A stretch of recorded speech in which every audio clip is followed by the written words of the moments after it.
Welcome to Fly on the Wall. I'm Dr. Jerry Crete, and I'm here with... I'm Dr. Peter Malinoski. And we're with a esteemed group of Catholic mental health professionals. And who are like friends of ours, too. Who are friends. And yeah, they are friends of ours. Awkward friends of ours. The topic today is going to be awkwardness. But let's do a quick little introduction. Let's start over here. Dr. John Cadwalder, Central Psychological Services, Indianapolis, Indiana. Dr. Peter Martin, Catholic Social Services, Lincoln, Nebraska. Dr. Eric Gadan, Integritas in Indianapolis, Indiana. I'm Dr. Mark Glafke of Glafke Psychological Services. Did you name your practice after yourself? Because you keep saying that. I'm not very original. And I only work with one person. Goes tripping me off the tongue. Easy business meetings. Dr. Matt McCall, I'm out in Denver. I work at Catholic Charities. Dr. Andrew Sodergren at Rural Woods Psychological Services in Cincinnati. You did not name your practice after yourself. I did not. His middle name's Rula. It's confirmation name. It's Holy Spirit. It's middle name. It's my middle name. What can I say? We were debating on our topic for today, and we wanted to go for something a little lighter. Yeah. And we thought it would be fun to talk about awkward moments. And Peter created one just now with... Was it awkward? Wasn't the first one today. Are we discussing how to create awkward moments in the psychology? Or how to? No, it's not really a how-to. Kind of the awkwardness of being a therapist. I think there's awkwardness to it in a way in terms of like when you go out into the world and people know you're a therapist, I think they get all kind of weird sometimes. It's amazing, yeah. And sometimes we get weird. Yes. Yeah. And it feels awkward to us. So I think that might be interesting. Yeah. Can I start? And we have a running joke around this too. Like, what do I say I do when I'm out in public? Yeah. Because the very few times I've actually said I'm a marriage and family therapist, it's always got me in trouble. Like, if I'm getting my hair cut and I say that I'm a marriage and family therapist, then I get to hear every story of every bad marriage and maybe that person's bad marriage. And I have to sit there for a whole haircut. You don't get a free haircut. I don't get a free haircut. They want to do therapy. And so that, for me, is a little bit awkward. And so I end up making up things. My new one is I'm a business process management consultant. But you have a better one.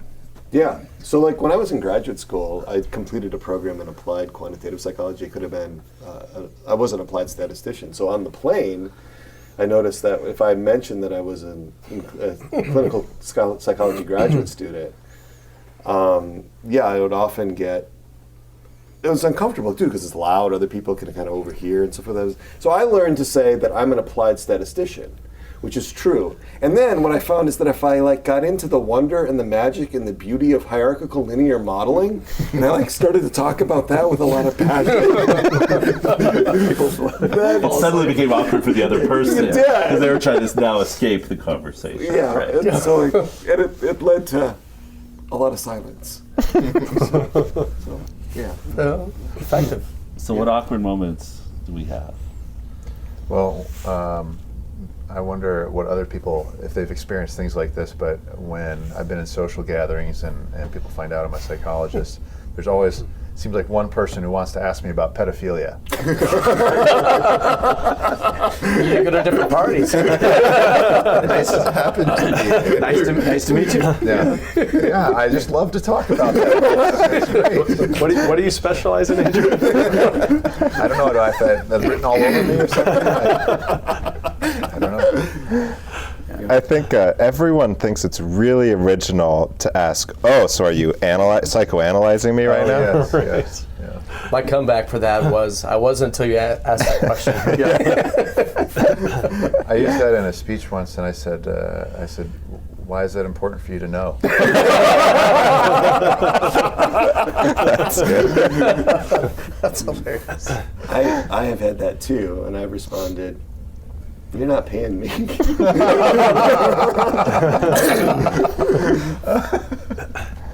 I think sometimes, though, people do actually think that that we get into the field because we always want to hear the story. And I think sometimes it's hard to understand, not for all clients, or for all people, but that sometimes, we don't always operate that way. We're not like in therapy mode all the time. you know. So thank goodness, you know, because it's a special way of actually being. It takes an incredible amount of energy a lot of times It to does. actually stay in that space. Yeah. You it know? does.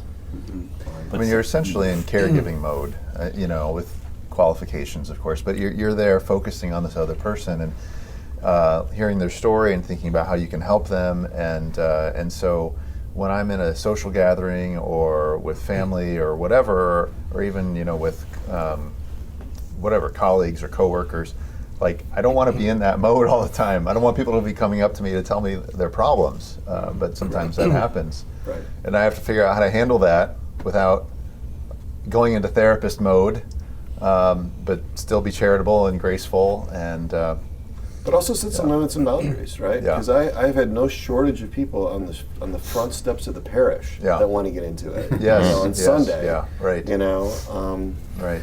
and I mean, that's not an appropriate place to. no, it's actually not actually, especially if you're. Never mind. I don't want to get into a lot of specifics. What we might call donut Sunday therapy. Yeah. Right? Bring coffee and donuts. Coffee and donuts. Bring your receipt book to coffee and donuts. I use the phone app. You just right there. Yeah, I mean, one of the things I do is I simply say, you know, sometimes I'll have my cards with me and I'll say, I think this is a really appropriate thing to give. We need to give appropriate time and space to this. You can call me at my office. Yeah, if that's a it's, good- that's a you good know, just hand response. them a card, Yeah. and, you know. That's a much healthier response than, you know, what I was thinking on the plane. If someone, you know, are you analyzing me or something? I said, no, but the 6 people around us are now. I've never said that. But what I've seen is once they find out that you're a psychologist, it's usually free therapy, like they think it's kind of a 3 therapy session, or at least they feel comfortable around it enough. So they're going to get their money's worth on this flight, right? Or they just basically crickets, like they put earbuds in, or they change the topic or something like that, which both are understandable reactions at some level. Right. And then, you know, some kind of like looking over at you, kind of glancing. Yeah. That happened to me on vacation. I was in a hot tub with another couple. Like some resort place. And the guy said, "What do you do?" And I said, "I'm a marriage counselor." Uh-oh. And then you could see terror. And he didn't speak to me. For That's right. the time. That's right. So that's Flight. one actually it worked well. Flight mode, yeah. It was awkward. Sure, that was his wife that he was with. Well, yeah, right. Not even. That might have been part of the Yeah. On airplanes, the assessment questions I usually get in 2 categories. Like, you know, verify for me that my spouse is a jerk, and it's true that my child needs ADHD medication, right? Those are the 2 big ones. Those are the 2 big ones. I'm Two like, big ones. I can't answer either of those. I can't. It's unethical for me to discuss it. And I've got 5 more hours on this flight. You guys are way too friendly. I put out vibes, don't talk to me, I guess. Like, I have my headphones on usually. Yeah.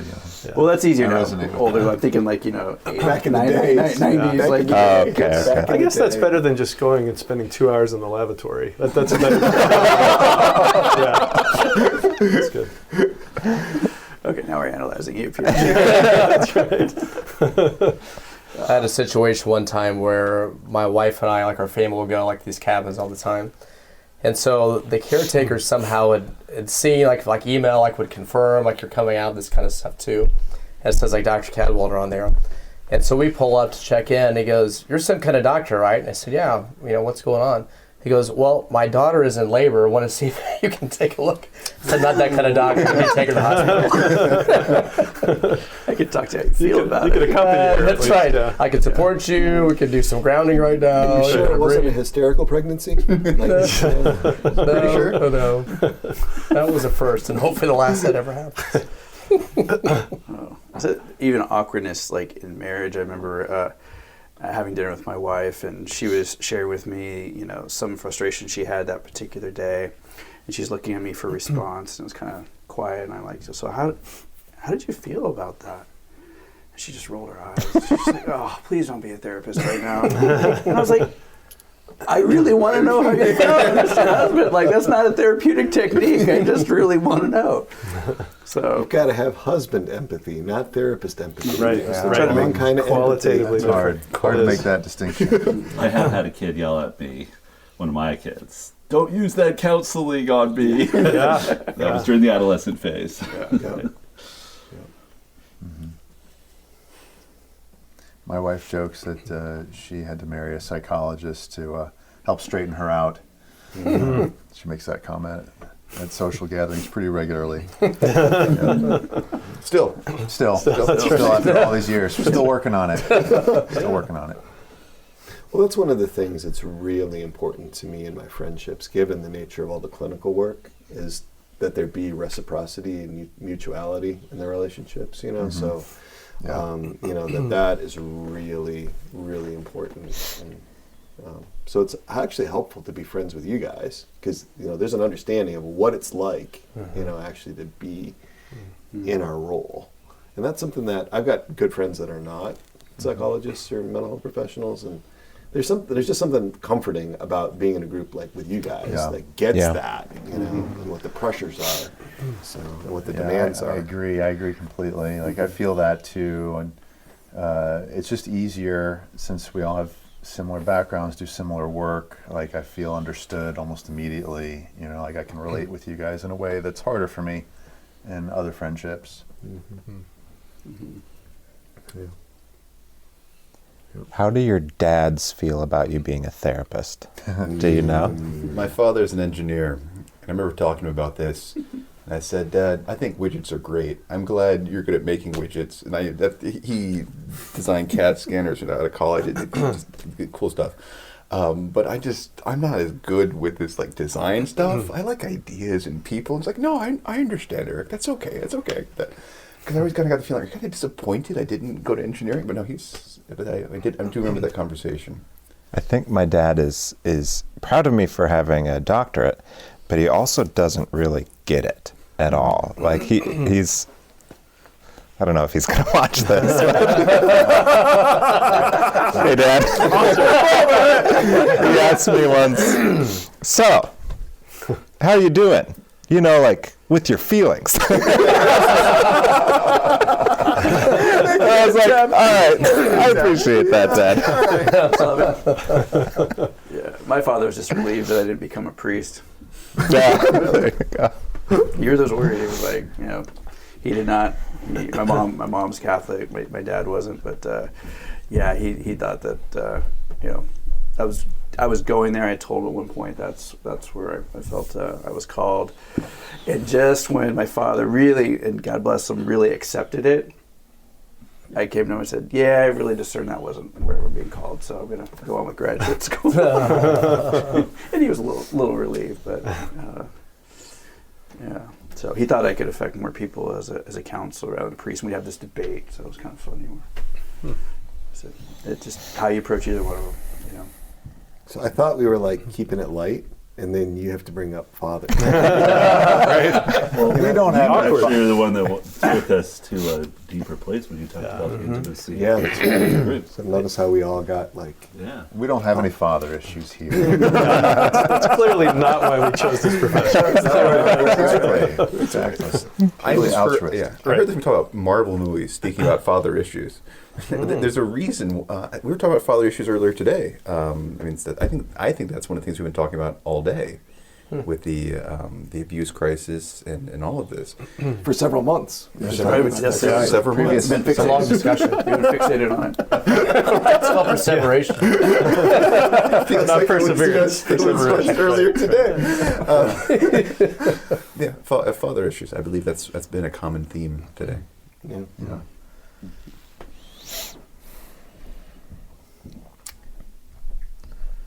So there's another set of awkward issues that often come up in our profession. That is, you know, when we find ourselves in awkward role situations or encountering patients outside of the office and things like this. I'm sure people have some stories to tell in that regard. And I'll start off. I had a situation that arose once where one of my patients moved in, became housemates with another one of my patients, and they didn't know that they were both my patients. And then a third patient moved in with those two. So I had 3 current patients all living in the same house at the same time, and they gradually found out that they were all seeing me. It's called group therapy. Yeah. You've got group therapy all set up. It was a right? very interesting experience. It was a very interesting experience. Thankfully, it all worked out very well. Like there's situations like that can go badly. Makes the home visits really. Right.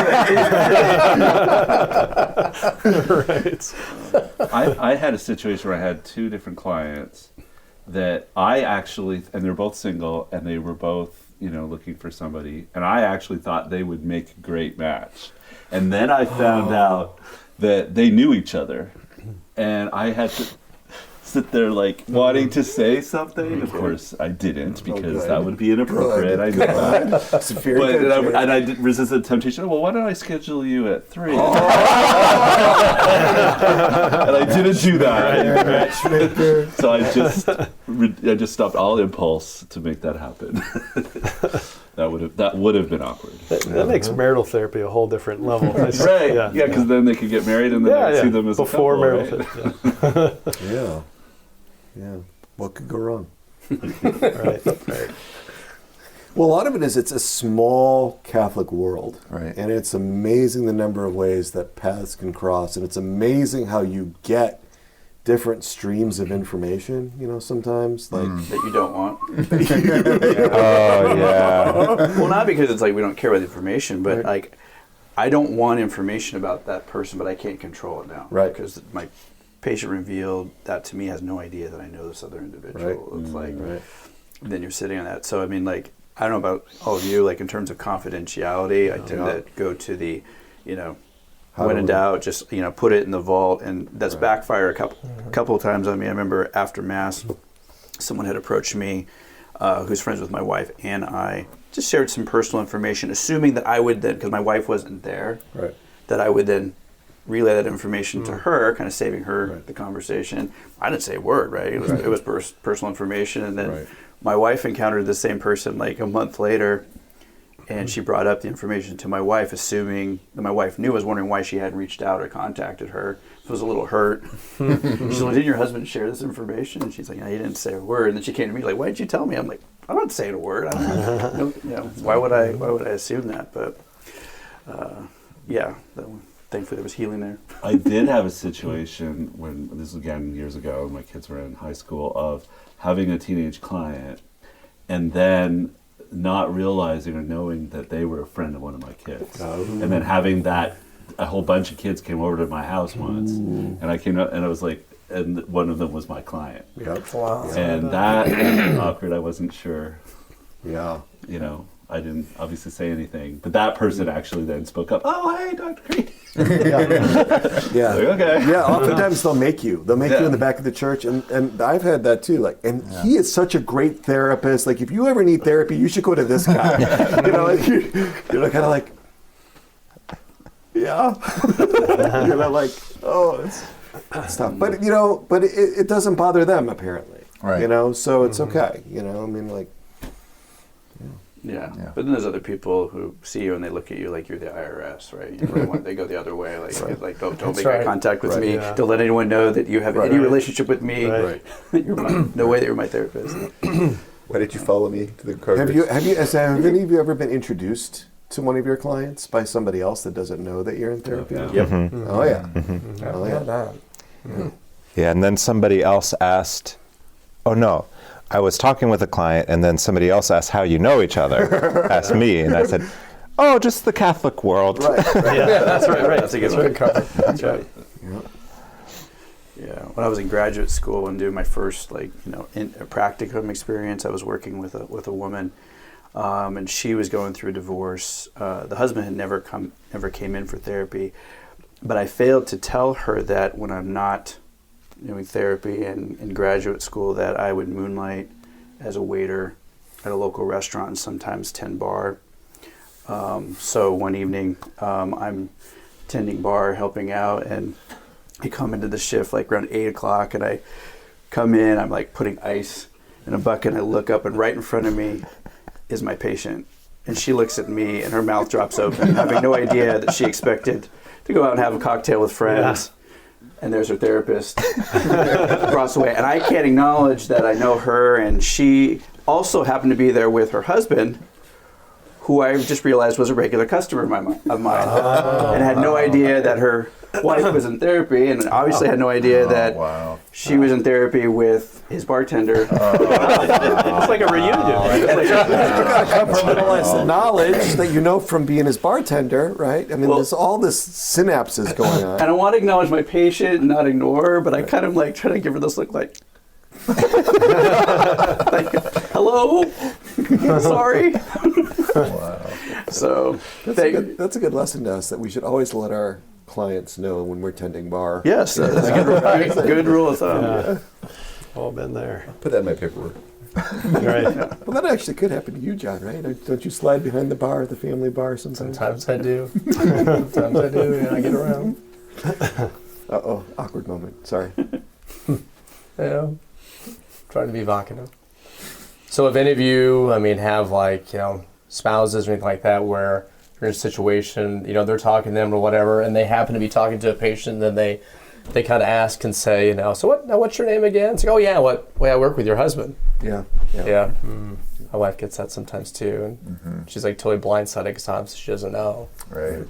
I think sometimes clients just assume that my wife knows. Yeah. That they're in I therapy think with some me. do. That's like, Especially because your office is attached to your house. right, yeah.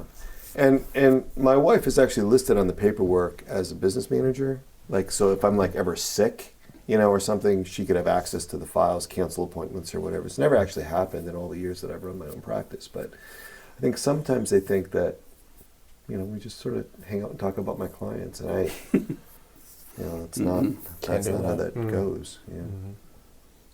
Yeah, I've had situations like you described, John, where, my wife is in a conversation with someone or even begins to strike up a friendship with someone and doesn't know that this person is or was a patient, even to the point of inviting someone over for dinner. Oh boy. Things like wow. that. Yeah. Whoa. Yeah. Things like that, yeah. So And I've learned to just roll with it. Yeah. Some clients might. I mean, if they had some difficulties with boundaries or didn't understand all that, there are some that might feel like that's perfectly fine, or would be willing to sort of like experiment with it. Well, that's the thing. Is like it's really has to do with the patient, and if they're okay with it, and we can sort of manage this and not communicate that our relationship is different than what it is, right? Like there's a lot there to unpack, of course, but Make no eye contact. But like I've learned to just sort of like, okay, whatever, we'll just deal with it, and we'll process later if we need to. And I used to be a lot more uncomfortable about those kinds of things than I am now. Now I've been through enough things like that I kind of almost expect it to happen. Well, my original training in psychodynamic was like, if you was extremely conservative about any kind of external contact. Like you wouldn't, the sort of recognition where you didn't see anybody in your same parish, for example. Yeah. Like if there was a reasonable sort of possibility that you might come into contact with her in some other way, or him with some other way, you didn't do it. Sure. But it's not workable in the small Catholic world. It's just not workable like that. Yeah, in our practice, we have 3 providers, and I do try to pay attention to where the referral's coming from, and if it's in their geographic region, we try to mix it up a little bit to minimize that. But you can't avoid it completely. Yeah.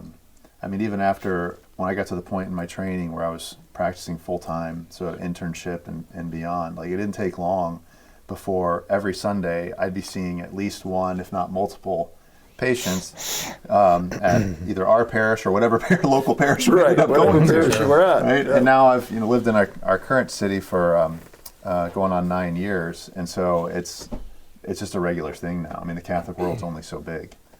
It helps, though, to have a bench, of other clinicians you can refer to if there is a potential conflict of interest. Yeah, both in our office and outside, too. Like sometimes I'll refer out just because we've all got multiple role issues with a potential referral, and it should be better if they go somewhere else. Right. Yeah. Right. Well, I think we're coming close to the end, aren't we? Oh, we've still got a little time. I was wondering if anybody had We're just getting warm, right? We're just starting to get good. well, I was wondering if anybody had any awkward stories from in session that they wanted to to share. Yes. Just odd things that happen.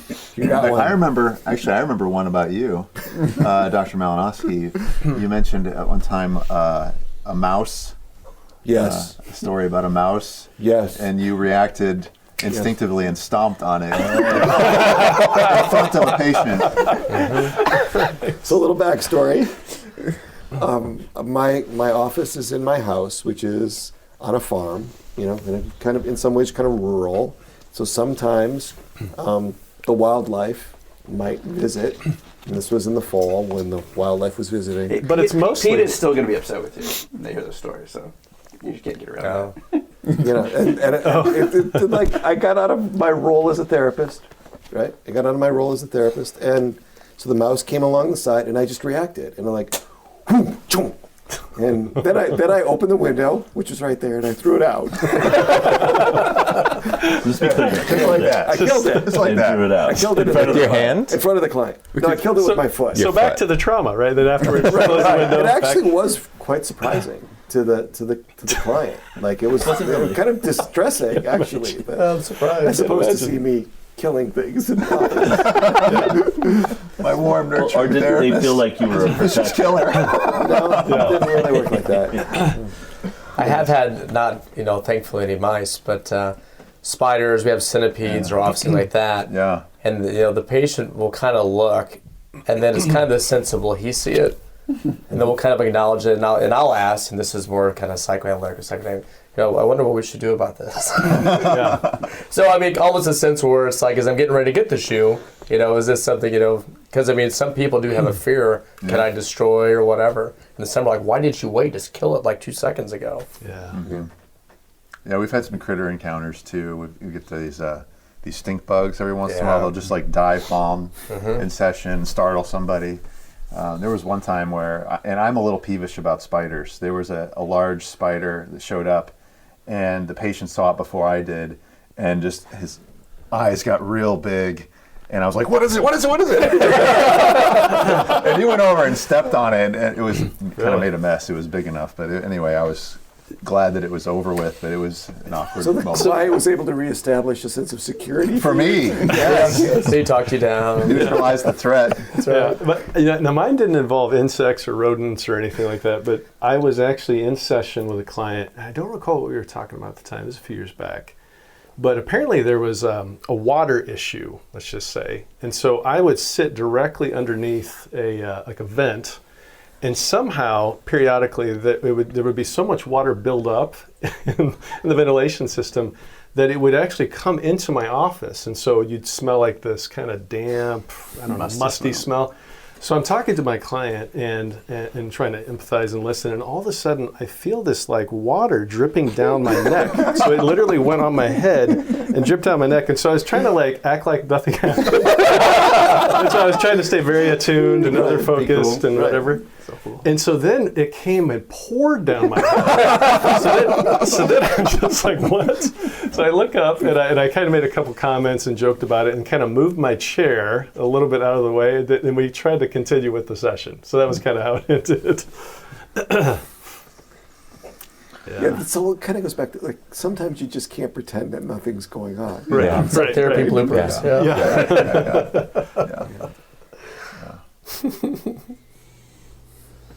When it rains, it pours. That's literally. It's good. We've had issues too of power going out or the fire alarm going off. Things like that in the middle of session. Actually, one time I was with a young woman. We're in the middle of session. She's crying, and we're doing some pretty good work. And my phone rings, and it was unusual because the office staff usually wouldn't let calls go through while we're in session. But my phone rings, and I thought, this is strange. So I go pick it up. It's my wife. She's in labor. So I've got to make a decision. Do I leave the session in the middle of the session with my crying patient, or do I wait it out and then go? I had to make a judgment call in the moment. Field trip. Yeah. Come on, we're gonna go for a drive. Yeah. Well, that would have been complicated too because the patient was pregnant single woman, and a lot of why she came to therapy was the fact that she was terrified about, Oh, so it's having like a baby. exposure. Wow. Yeah. There you go. So anyway, I made a decision on the fly to finish the session. We lived close enough to the office. I knew I could get home quickly, and we had about maybe 20 minutes left. So like, okay, I'll see you at 1 o'clock. Finish the session, and then bolted home. And our daughter was born within the hour. Wow. Yeah. It's a photo finish. Yeah.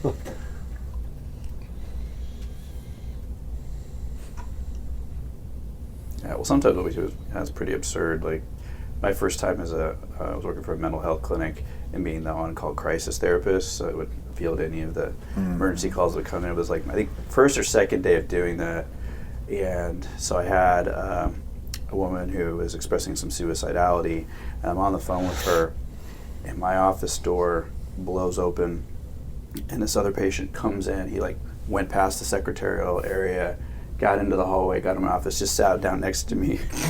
I'm looking at him like, what are you doing here? And he's like, I want to shoot my case manager and everyone in this place.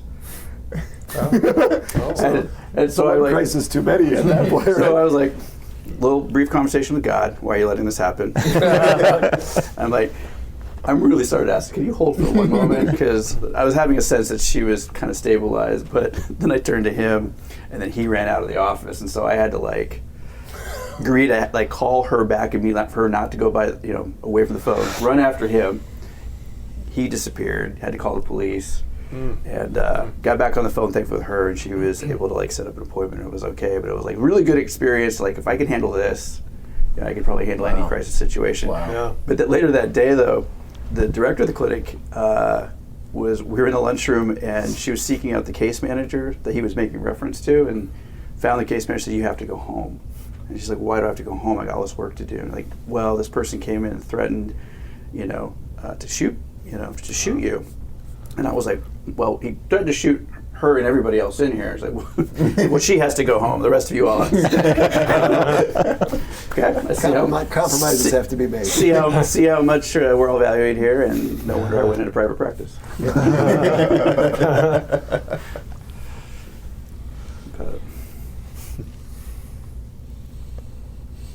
But I'm grateful for what we do, like, even though it's a humbling thing. You just think like, I can't believe that I get the opportunity to like hear these, like, sometimes they're just amazing stories, sometimes they're shocking, they can be horrifying, but Tragic. Yeah, but it's fun too when sometimes when the patients can laugh at us or laugh at the scenario of something that's being discussed. Like those are awesome moments.